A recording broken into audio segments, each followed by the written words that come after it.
Good evening, ladies and gentlemen, and I welcome all of you back to more Black Sabbath here on Raging Reality 70s. And I can tell you, they never had this sort of style back in the 1970s because they would have probably have crucified me for being what they would probably have described as queer by that point. Do you think, even though we're probably trying to give the impression that this is meant to be like a 1970s sort of style, do you think we should bring back 19s? Actually, no, we shouldn't be doing that. But now we move on to Supertzar. Supertzar, I should say. I like the play on the word, and well, here we go. Even though the quote unquote Star Wars was like what, 60s, like early 60s and stuff like that. I'm sure I'll get a little bit of an update about that next time. So here we go.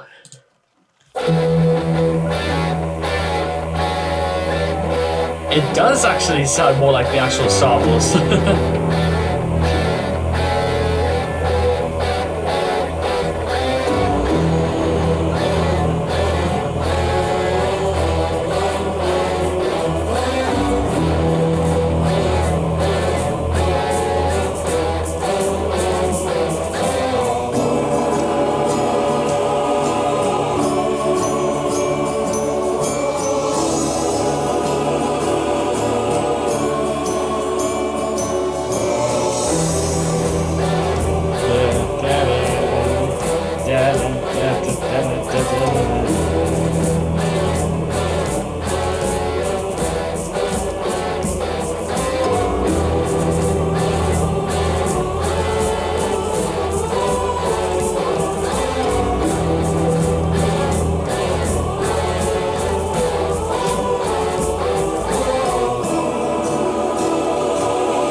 It's like the hum of a red army choir.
On a side note, I love the fact that the tambourine is like a gentle, like, coming in the background. That is a really nice touch. But outside of that, because I think it makes sense, because having Supertzar as sort of like it's obviously just led to be like a little intermediary transition, because a lot of the core themes of this album concern a lot of like almost like being lost in a daydream, and pure instrumental stuff is almost exactly like just looking up at the stars and just wondering what lies beyond.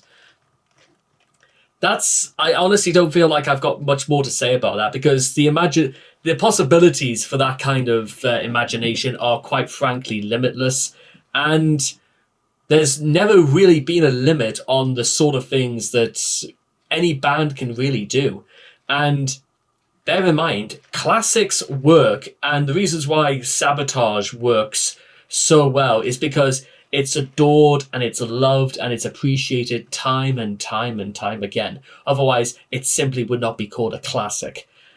And this may be almost like a quenching moment of fate, really, when you think about it, but the fact that I started chilling with this 5.5 years ago is one thing, but we're nearly 6 whole years later, and it's just as fresh and it's just as poignant as it was way back when. And goodness knows, even people listening to it even to this day would probably be getting that buzz. But with all that being said, I hope all of you guys enjoyed Supertzar by Black Sabbath, and I cannot wait to see all of you guys again in the next video. Take care, and bye-bye for now.